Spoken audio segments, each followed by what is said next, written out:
Bw'otuuka ku kyalo Nammere, ebimu ku by'osooka okukubako eriiso z'embwa ezitaayaaya omuli ezinoonya ekyokulya, so nga n'ezimu zigumba ku mabbali g'ekkubo nga ziringa ezisaba abayise ebyokulya, kw'ossa n'ezo endwadde ennyo.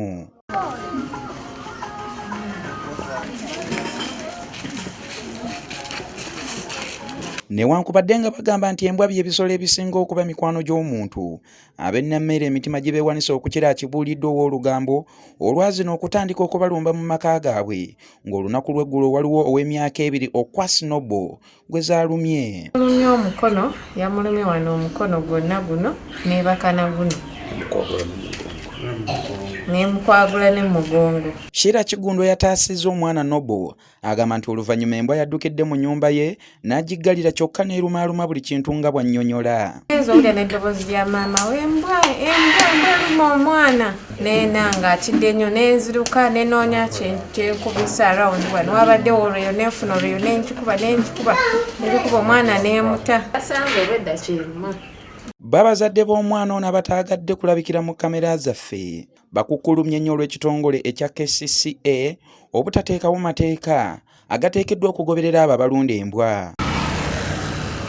Balipumbe John akulira ebyokwerinda ku kyalo Nammere annyonnyodde okusoomoozebwa kwe bayitamu olw'embwa zino. Wawuna muno walumu embwa endala kati tweralikiridde tetumanyi oba yalumye ku mbwa zino zibeera wano za kireerese zeetambuza nazo zikwatiddwa obulwadde. Abatuuze be tusobodde okwogerako nabo balabudde abazadde b'omwana ono ku biki ebiyinza okuddirira singa tebamutwala mu ddwaliro Entebbe. Kisolo kireeta rabies. Okusooka kisolo kya mu nsiko. Tukimanyi nti ebibe percentage esinga ebyo ebyeralusa biba ne rabies. Mbadde muwa amagezi adduse omwana Entebbe ku Virus Institute. Abantu bangi nnyo balunda embwa naye nga tebaziwa na byakulya nga tebasobola zigulira mmere. Olina omusanga alina embwa nga 5 naye nga taziwa byakulya. Embwa zitalese kuluma abaana baffe. Tubeereyo nga tukola nga tumanya abaana baffe bali firi kumbe emisege gitambulako nate kino kyalo nsiko. Kuba kino ekyatutuuseeko omwana waffe kyamusanze mu kikomera.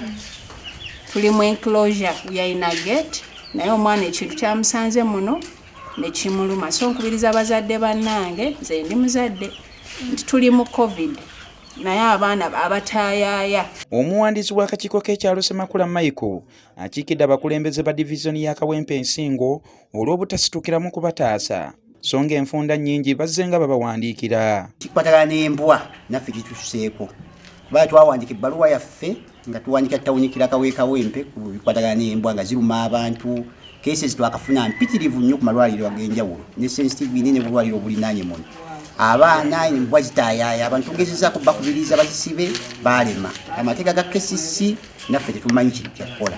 Ebbaluwa twagiwandika 2019 titwafuna kuddibwamu. Mmeeya wa divizoni ya Kawempe Emmanuel Sserunjojo ow'eddembe bano abaanukudde. Ngenda kwongera okunyigiriza town clerk ne bekikwatako bonna okufuba okulaba nga si mu Nammere wokka naye n'ebitundu bya Kawempe ebirala byonna nga bifiibwako ku ngeri y'okutta embwa. Twasalawo nti buli kitundu kye tulaba ng'embwa ziyitiridde ezitaayaaya tuzitega obutwa. Tutuuseeko we baaziyisa embwa egambibwa okuluma omwana kyokka mu kugiziikula kizuuliddwa nga kyabadde kibe. N'embwa njagala okutegeeza kisinga kikulu. Bwire Livingstone, Kitanda Ronald, Top TV, Agoocha.